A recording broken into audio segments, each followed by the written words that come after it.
Assalamualaikum warahmatullahi wabarakatuh. Saya Ashraf Rizky ingin menjelaskan latar belakang berdirinya Kerajaan Mughal. Kerajaan Mughal didirikan oleh Zahiruddin Muhammad Babur yang lahir pada tanggal 24 Februari 1483 Masehi.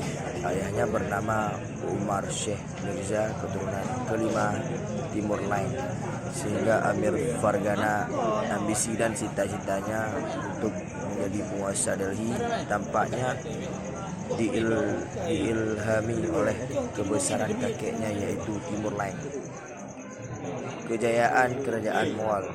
Masa kejayaan Kerajaan Mughal dimulai pada pemerintah Akbar pada tahun 1556 Masehi sampai 1605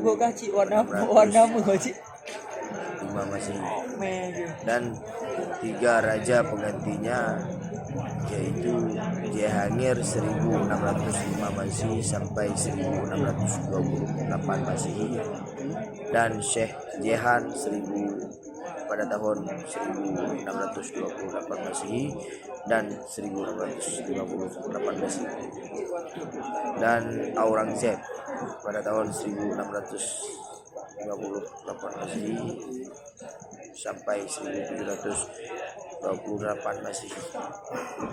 Setelah itu kemajuan Kerajaan Mughal tidak dapat dipertahankan oleh raja-raja berikutnya.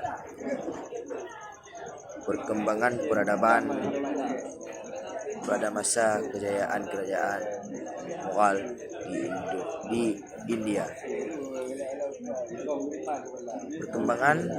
Perkembangan peradaban masa kejayaan Kerajaan Mughal di India itu mempunyai 5 poin.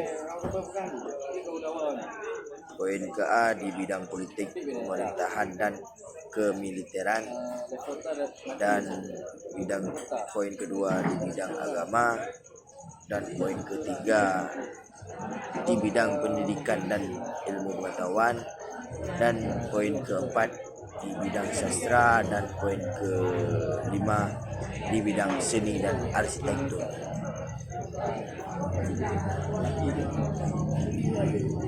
Kemunduran dan runtuhnya Kerajaan Mughal. Setelah 1,5 abad dinasti Mughal berada di puncak kejayaannya, para pelanjut Aurangzeb tidak sanggup mempertahankan kebesaran yang telah dihina oleh sultan-sultan sebelumnya. Pada abad ke-18 Masehi, kerajaan ini memasuki masa kemunduran.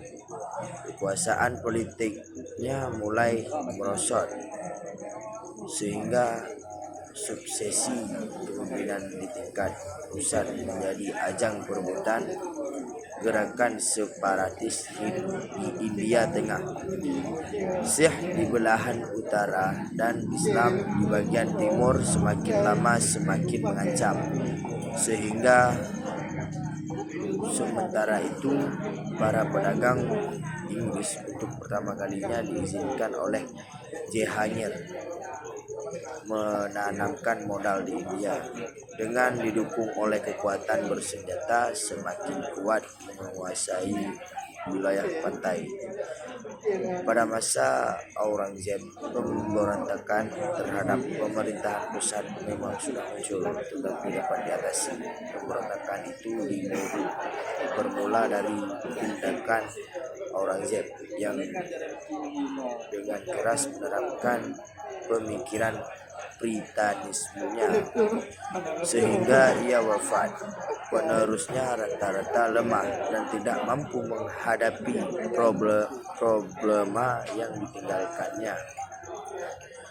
Konflik-konflik yang berkepanjangan mengakibatkan pengawasan terhadap daerah lemah. Pemerintahan daerah satu persatu melepaskan loyalitasnya dari pemerintah pusat hingga cenderung memperketat posisi pemerintahannya masing-masing. Hyderabad dikuasai Nizam al-Mulk, Meratap dikuasai Shivaji, Rai pun menyelenggarakan pemerintahan sendiri di bawah pimpinan Jai Singh dan Akbar. Punjab dikuasai Syuja al-Din, menantu Murshid Quli sebagai general yang dianggap Aurangzeb. Sementara wilayah pantai banyak yang dikuasai para pedagang asing, terutama AIC dari Inggris. Desentralisasi wilayah kekuasaan Mughal ini semakin diperburuk oleh sikap daerah yang di samping melepaskan loyalitas terhadap pemerintah pusat, juga mereka senantiasa menjadi ancaman serius dari eksistensi dinasti Mughal itu sendiri.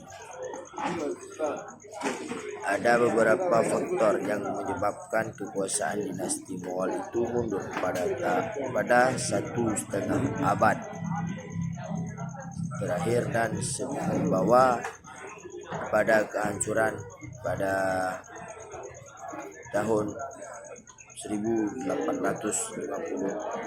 Masehi, yaitu terjadi stagnasi dan pembinaan kekuatan militer sehingga operasi militer Inggris di wilayah pantai tidak dapat segera dipantau oleh kekuatan maritim Mughal. Begitu juga kekuatan pasukan darat, bahkan mereka kurang tampil dalam mengoperasikan persenjataan buatan Mughal sendiri.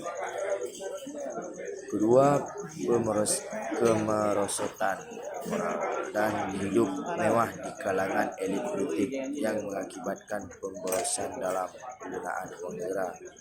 Ketiga, pendekatan Aurangzeb yang terlampau kasar dalam melaksanakan ide-ide puritan dan kecenderungan asketisnya, sehingga konflik antar agama sangat sukar diatasi dan sultan-sultan susah sesudahnya. Keempat, semua pewaris tahta kerajaan pada baru terakhir adalah orang-orang lemah dalam bidang kepemimpinan. Hanya ini yang dapat saya sampaikan. Lebih dan kurang mohon maaf. Assalamualaikum warahmatullahi wabarakatuh.